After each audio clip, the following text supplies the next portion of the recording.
नमस्कार, CB live के Sunday health show में आपका स्वागत है। इस बार हम बात करेंगे देश में चल रहे पैनिक यानी HMPV वायरस की। ये वो वायरस है जिसके चलते सोशल मीडिया पर दहशत का माहौल है। लोग डरे हुए हैं कि कहीं ये कोरोना की तरह कहर तो नहीं ढा देगा, कहीं सरकारें फिर से लॉकडाउन के लिए मजबूर तो नहीं हो जाएंगी।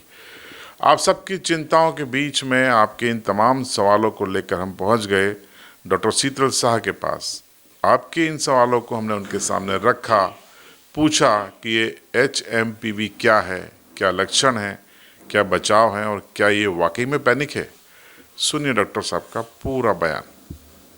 अभी जैसे आप सब जानते हो कि सर्दी बहुत ज़ोरों पर है, तो क्लाइमेट और जो चेंज होता है मौसम, उस हिसाब से कुछ बीमारियां होती है।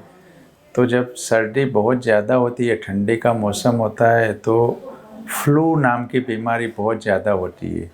फ्लू यानी इन्फ्लुएंजा, जिसकी अलग अलग टाइप रहती है, उसमें ज़्यादातर सर्दी जुकाम ये सब लक्षण होते हैं और वो अपने आप ही ठीक हो जाता है। अभी थोड़े दिनों से ऐसे बात चली है कि चाइना में human Meta Numa virus HMPV virus का संक्रमण बहुत ज़्यादा हो रहा है और उसके अपने यहाँ पे आने की दहशत लोग जता रहे हैं, पर वास्तव में ऐसा कुछ नहीं है। ये जो HMPV वायरस है वो एक फ्लू टाइप का वायरस है जो 2001 से चल रहा है विश्व में, और ये सीज़न उसका ठंडी के मौसम में ही होता है।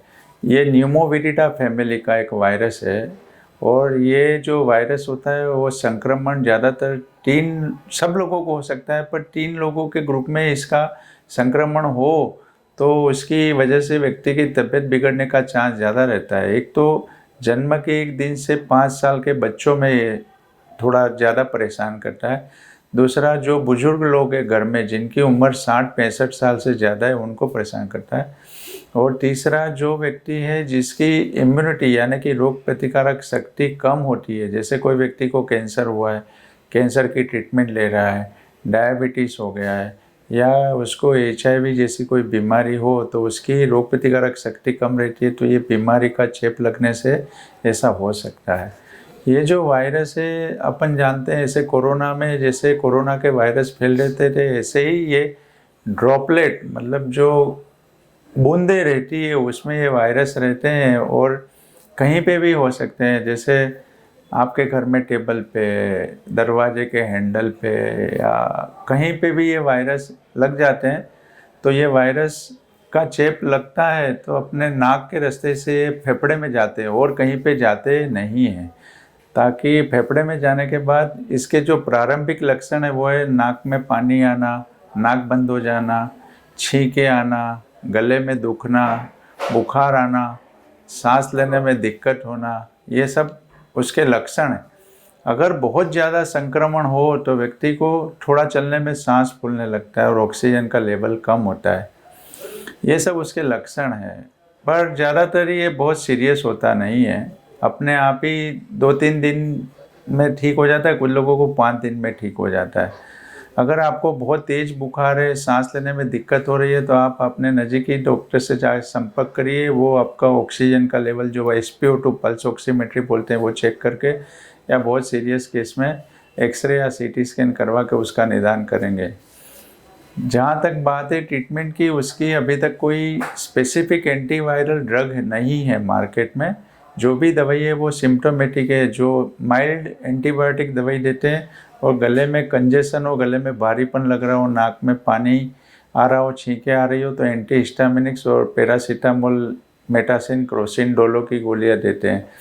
जिस व्यक्ति को ऐसा हो उसको प्रिवेंशन के लिए अपने आप को 1-2 दिन के लिए ज़्यादा भीड़ भाड़ वाले इलाके में नहीं जाना चाहिए, ताकि इसका संक्रमण बहुत ज़्यादा ना हो, और उसको थोड़ा डिस्टेंस बना के घर पे रहना चाहिए, कम से कम 3-4 फुट दूसरे जगह। अगर बुजुर्ग लोग या छोटे बच्चे तो उनसे 3-4 फुट डिस्टेंस पे रहना चाहिए। जहाँ तक शक्य हो अपने हाथ को नाक पे, मुंह पे या आँख पे, कान पे नहीं ले जाना चाहिए। जैसे कोरोना में अपन करते थे SMS, सैनिटाइज़र, मास्क और सोशल डिस्टेंसिंग करते थे। अभी इतना ज़्यादा पैनिक नहीं है और इसकी अभी तक कोई वैक्सीन भी नहीं है। ऐसा सुना है कि अमेरिका में इसकी वैक्सीन का ट्रायल चल रहा है, पर वो भी फेज़ 1 में है, अभी मार्केट में आई नहीं है। पर इसकी बहुत ज़्यादा पैनिक या डरने वाली कोई सिचुएशन अभी नहीं है। अभी तक जो इंडिया में 6 तारीख तक 6 केस पॉजिटिव नोट हुए थे, वो सब 0 से 2-3 साल के बच्चों में ही हुए थे और सब बच्चे अच्छे हो गए। अभी तक कोई इससे मृत्यु दर्ज हुई नहीं है। ये 6 तारीख तक का डेटा है, 6 तारीख के बाद का नहीं है। पर इससे कोई चिंता वाली बात, अगर आपको सर्दी जुकाम खांसी बुखार गले में दर्द है बुखार है हल्का, तो आप अपने आप को थोड़ा आइसोलेट करिए और जिससे संक्रमण फैलना अटक जाए, और भीड़ भाड़ वाले इलाके में जाने से बचना चाहिए। बाकी HMPV एज ऑफ नाउ अभी तक और आने वाले दिनों में इसका कोई ज़्यादा संक्रमण ऐसा चांस नहीं। तो अब आपको क्लियर हो गया होगा कि HMPV उतना खतरनाक नहीं है। जो शुरुआती सिम्टम्स आ रहे हैं, जो लोग शिकार हो रहे हैं, वो रिकवर भी हो रहे हैं। पैनिक लेने की ज़रूरत नहीं है। ये पुराना वायरस ही है सर्दी जुकाम खांसी का, जो म्यूटेट होकर आया है। डरिए मत, सतर्क रहिए, कोशिश कीजिए बच्चों को और बुजुर्गों को सुरक्षित रखने की। और मास्क अभी भी फिर से उपयोगी है। कम से कम ठंड में 1-1.5 महीने इसका इस्तेमाल करने का सोचिए।